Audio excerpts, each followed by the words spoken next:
And also, not only Salah was fantastic, also Mamouche had a brilliant game. I thought, you know, running behind defenders, causing problems for Ivory Coast, and his agility caused problems for the Ivory Coast team defenders. And I think that was one of the, and that's why the Ivory Coast players were a lot of times, fouling him, and bringing him down, bringing him down. And I think Hossam, the coach, did the sensible thing, taking off, because you don't want to have an injury, especially because maybe we could play in the semi-final, and also bring in fresh legs instead of the tired ones in this game. So Mamouche still had a brilliant game, and that was a brilliant finish for him. I just hope like he can be a bit more strong, because sometimes there's a lot of fouls in him. I understand, and his physically he's not the best player in terms of physically, but at the same time, if he can be a bit more stronger and keep doing what he's doing in this game, he's gonna be fantastic. I'm pretty sure, and he's gonna be very crucial for Egypt in the semi-final. Not only those three players I mentioned, Ashur, Salah and Marmoush, I thought defensively we were very strong, very organised. Marwan Ati, I thought he had a brilliant game. I think there are some things we can improve on defensively, and like the two goals we conceded came from set pieces. The first one where it was a foul, a free kick, and the second one where it came from a corner. The first one, I understand it was a bit unlucky, I have to say it, but the second one I think defensively we could have done better. And also Shinawi should have done better as well. I mean, Shinawi is a fantastic goalkeeper, but some of the things he does is a bit. Sometimes it causes panic. Like all the times when the ball comes in, he always like goes for the punch. Why can't sometimes hold the ball? And he's a tall goalkeeper as well, so it's not like he can't do it. But he still had a good game. However, he can improve. And that second goal, he should have done better. And defensively, I think mostly defensively, Egypt were fantastic. However, this does not mean that defensively now we are so stable and so focused, because we could still concede 2 goals. So there is room for improvement still, and I'm pretty sure. And listen, this Egypt team, they improved massively from the Benin game. So I hope, and obviously when the tournament gets longer and longer, the team more grows like Morocco did. It's about conserving energy at the start, but towards the end it's about what you do. And Egypt, they did that really well in this game, but they have to continue that. They have to continue that if they want to win the competition. And yes, listen, Egypt are not, in my opinion, they're not better than Nigeria right now. I don't think they're better than Morocco, but Egypt are a team that can, grind out wins, They have that mentality, brilliant spirit, and I like that. And yes, that is part of, because we've won the most African Cup of Nations, even though we haven't won it for the last 16 years, we still won the most, and we won it like 3 in a row between 2006 and 2010. But at the same time, history doesn't always showcases the results. You have to also earn it.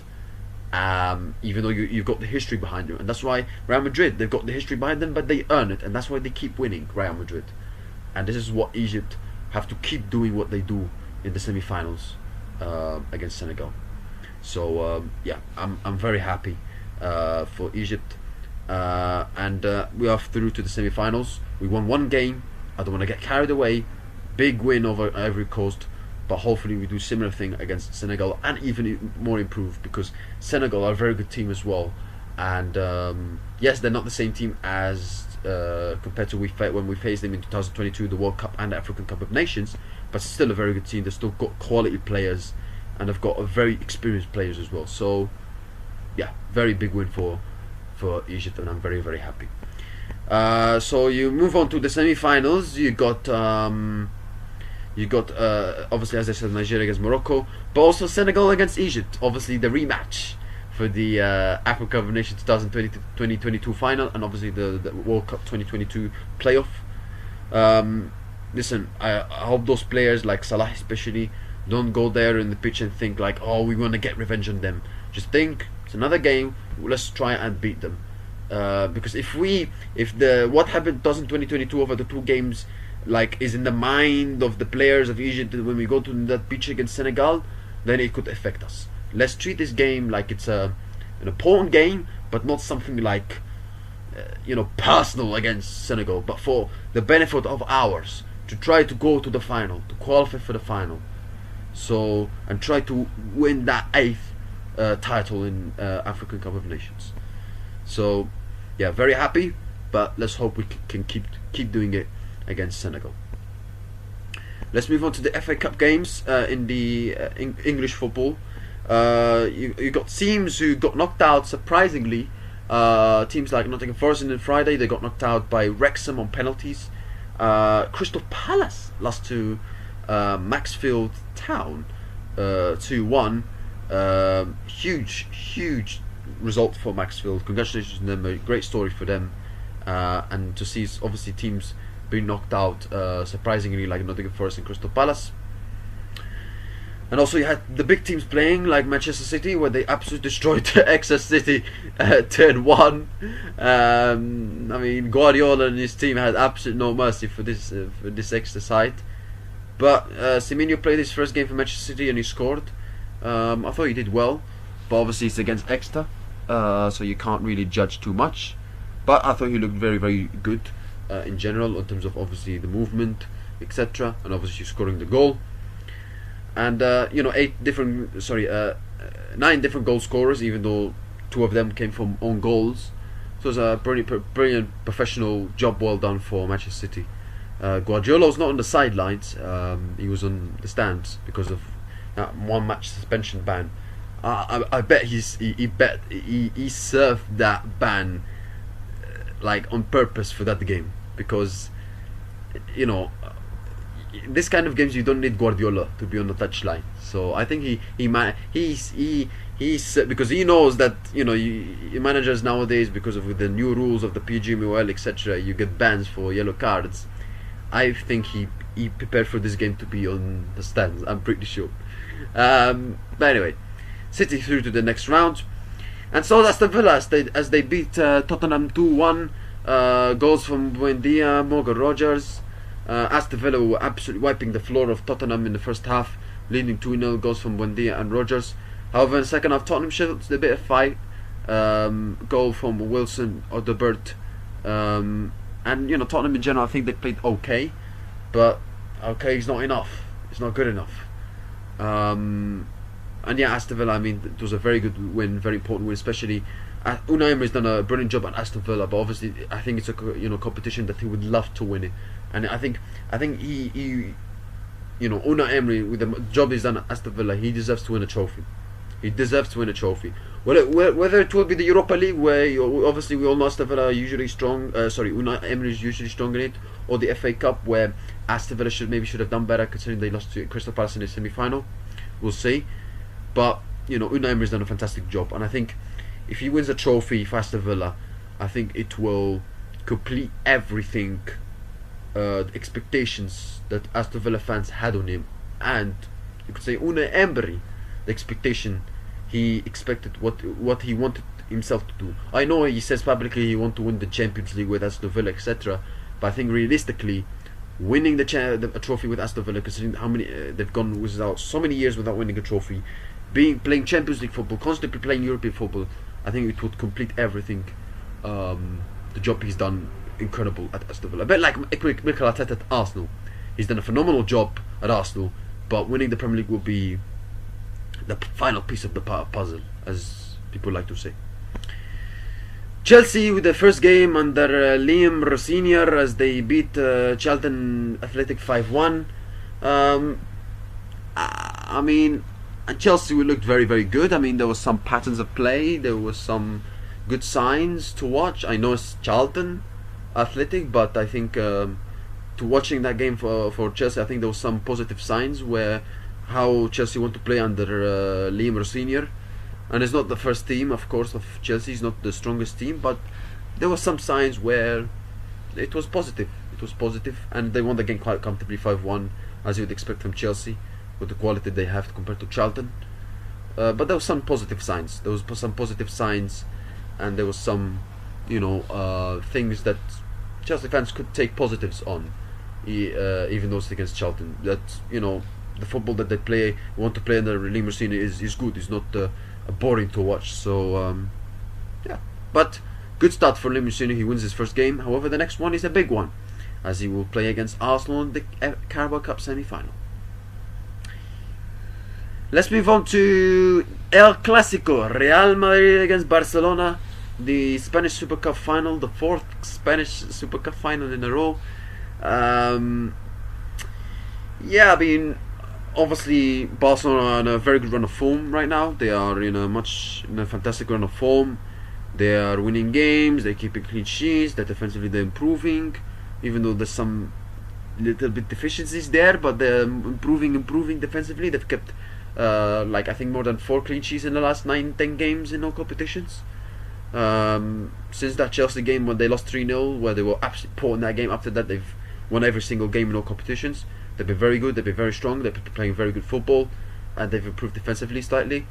Juan de Garcia has been fantastic for Barcelona, making some great saves, and they've got the attackers, the likes of Rafinha, who's again doing really, really well, and they've got other great players as well who can step it up for Barcelona, likes of Lewandowski, even though he's getting older, Lamine Yamal, Fermin Lopez, who's in a very good run of form.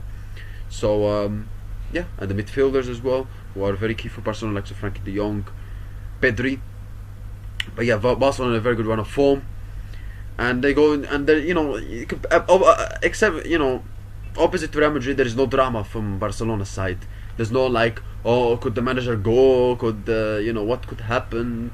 It seems like everything is very calm in the Barcelona side, because in the last 2 or 3 years there was some problems in Barcelona regarding to the registering Dani Olmo.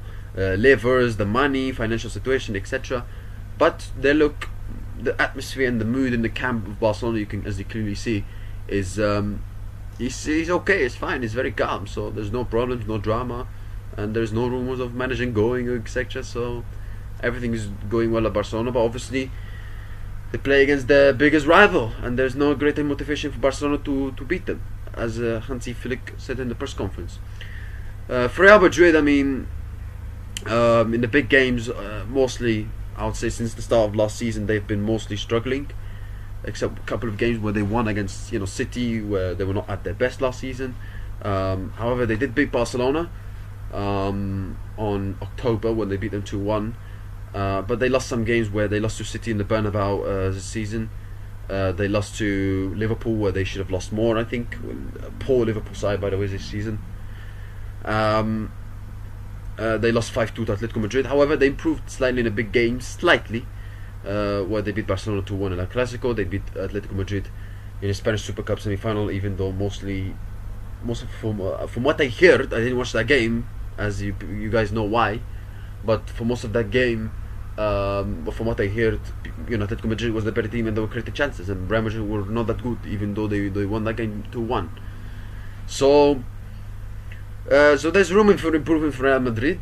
However, it's a chance for Real Madrid to prove in this game that the one they won against Barcelona on October was not a fluke, and they've actually improved in big games. Because people say, oh, they won against Barcelona, but that was because of the injuries that Barcelona had at that time. So it's a chance for Real Madrid to prove, okay, but that was they had injuries, but we will prove it that it was not a fluke. And obviously, there's no greater motivation for Real Madrid to beat Barcelona, of course. Same goes to Barcelona beating Real Madrid. And there's obviously Xabi Alonso was saying that Kylian Mbappe traveled to the squad. He's traveling to the team, and he will be in the squad for the match. And he's happy in training, and he's smiling. Will he start? Will he be on the bench? I think if Mbappe is 100% ready, then okay, you could play him. But if there is a risk, then don't bench him, because you wouldn't risk winning La Liga for this game, because with all due respect to Spanish Super Cup, it's not so important compared to winning La Liga. So and also winning Champions League. And let's be honest, Mbappe is Real Madrid's best player. So why you would risk Mbappe another injury, for this kind of situation? So if he's ready 100%, then play him, start him. But if he's not, then put him on the bench. So yeah, let's see what Xabi Alonso does. But it's going to be a very fascinating game. I think both teams will try to attack, will try to score goals, try to attack. It's going to be a very good game. I'm looking forward to it, as it always is between Barcelona and Real Madrid. However, I think maybe Xabi Alonso could make some adjustments in this game. He could be a bit more pragmatic in some stages of the game, as he did against Barcelona in October when they beat him 2-1. So, but it's a different Barcelona right now. So let's see what happens. It's gonna be a very, very fascinating game. Last prediction: I think Barcelona are better state right now, even though it will not be easy, as Real Madrid are a fantastic team as well. I'm going for a 2-1 win for Barcelona. That's it, guys. Thank you. I wish you have a nice day. See you next time, and goodbye.